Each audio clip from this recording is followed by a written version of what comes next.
Hello, നമ്മുടെ പുതിയ വീഡിയോയിലേക്ക് എല്ലാവർക്കും സ്വാഗതം. അപ്പൊ ഞാൻ ഇന്ന് വന്നേക്കുന്നത് കുറച്ച് ബുക്കുകളായിട്ടാട്ടോ. അപ്പൊ വായിക്കാൻ ഇഷ്ടമാണ്, പക്ഷേ ഏത് ബുക്കിൽ തുടങ്ങണം, എങ്ങനെ തുടങ്ങണം എന്നൊക്കെ കൺഫ്യൂഷൻ അടിച്ചിരിക്കുന്ന ആൾക്കാർക്ക് വേണ്ടി കുറച്ച് ബുക്കുകൾ ഞാൻ സജസ്റ്റ് ചെയ്ത് തരാം. അപ്പൊ നമുക്ക് ഏത് ബുക്കുകളാന്ന് നോക്കിയാലോ. അപ്പൊ ആദ്യമായിട്ട് വന്നത് മാധവിക്കുട്ടിയുടെ ചന്ദനമരങ്ങൾ എന്ന് പറഞ്ഞ പുസ്തകമാണ്. ഇത് വളരെ സിമ്പിളായിട്ട് നമുക്ക് വായിക്കുമ്പോൾ തന്നെ മനസ്സിലാവുന്ന രീതിയിലുള്ള എഴുത്തും കാര്യങ്ങളൊക്കെ ആട്ടോ. ഇതിന്റെ വില വരുന്നത് 80 രൂപയാട്ടോ. അപ്പോൾ രണ്ടാമതായിട്ട് വന്നത് 2 പുസ്തകങ്ങളാണ്. ഒന്ന് കുന്നോളമുണ്ടല്ലോ ഭൂതകാല കുളിർ, രണ്ടാമത്തത് നനഞ്ഞു തീർത്ത മഴകൾ. ഇത് രണ്ടും ഒരു ഓർമ്മക്കുറിപ്പ് പോലെയുള്ള പുസ്തകം കേട്ടോ. അതായത് നമ്മളെ ഒരുപാട് ചിന്തിപ്പിക്കുകയും പഴയ ഓർമ്മകളിലേക്കൊക്കെ കൊണ്ടുപോവുകയും ചെയ്യുന്ന പുസ്തകമാണ്.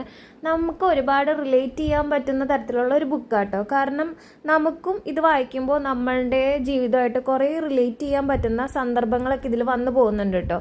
ഇതിന് ഒരെണ്ണത്തിൻ്റെ വില 170, ഒരെണ്ണത്തിൻ്റെ വില 199 കേട്ടോ. അടുത്തതായിട്ട് വന്നത് ജോസഫ് അന്നംകുട്ടി ജോസിന്റെ ദൈവത്തിന്റെ ചാരന്മാരും പിന്നെ സ്നേഹം, കാമം, ഭ്രാന്ത് എന്നീ 2 പുസ്തകങ്ങളാട്ടോ. ഇതും ഒരു ഓർമ്മക്കുറിപ്പ് പോലെ ജോസഫിന്റെ ജീവിതത്തിലുണ്ടായിരുന്ന സംഭവങ്ങളൊക്കെ ഒരു സ്റ്റോറി രൂപത്തിലാക്കിയിട്ടുള്ള പുസ്തകമാണ്. നല്ലൊരു പുസ്തകമാട്ടോ. അടുത്തായിട്ട് എൻ്റെ ഏറ്റവും ഫേവറേറ്റ് ആയിട്ടുള്ള പുസ്തകമാണ് ന്യൂറോ ഏരിയ എന്നാണ് ഈ പുസ്തകത്തിൻ്റെ പേര്. ശിവൻ എടമനയുടെ പുസ്തകം കേട്ടോ. സത്യം പറഞ്ഞു കഴിഞ്ഞാൽ ഞാൻ വായിച്ചതിൽ എനിക്ക് ഏറ്റവും ഇഷ്ടപ്പെട്ട ഒരു ബുക്ക് എന്ന് വേണമെങ്കിൽ പറയാം. ഒരു ക്രൈം ത്രില്ലറൊക്കെയാണ് നിങ്ങൾ വായിക്കാൻ ആലോചിക്കുന്നെങ്കിൽ ധൈര്യമായിട്ട് വായിക്കാൻ പറ്റുന്ന ഒരു പുസ്തകമാണ്. നമുക്ക് എല്ലാവർക്കും എന്താ പറയുക, പെട്ടെന്ന് വായിച്ചെടുക്കാൻ പറ്റുന്ന തരത്തിലുള്ള പുസ്തകം തന്നെയാണ് കേട്ടോ. നമ്മൾ അത്ഭുതപ്പെടുത്തുന്ന കുറേ കാര്യങ്ങൾ ഈ പുസ്തകത്തിൽ ഒളിഞ്ഞിരിക്കുന്നുണ്ട്.